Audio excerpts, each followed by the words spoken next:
రానున్న 3 రోజుల పాటు రాష్ట్రంలోని పలు జిల్లాల్లో పిడుగులతో కూడిన తేలికపాటి నుంచి మోస్తారు వర్షాలు కురిసే ఛాన్స్ ఉందని ఆంధ్రప్రదేశ్ రాష్ట్ర విపత్తు నిర్వహణ సంస్థ ఎండీ రోడంకి కూర్మనాథ్ తెలిపారు.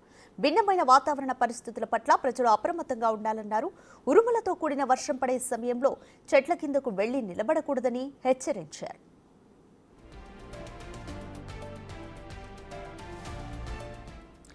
ఇవాళ శ్రీకాకుళం, విజయనగరం, పార్వతీపురం మన్యం, అల్లూరి సీతారామరాజు, అనకాపల్లి, కాకినాడ, ప్రకాశం, నంద్యాల, అనంతపురం జిల్లాల్లో అక్కడక్కడ పిడుగులతో కూడిన తేలికపాటి నుంచి మోస్తరు వర్షాలు కురిసే అవకాశం ఉందన్నారు.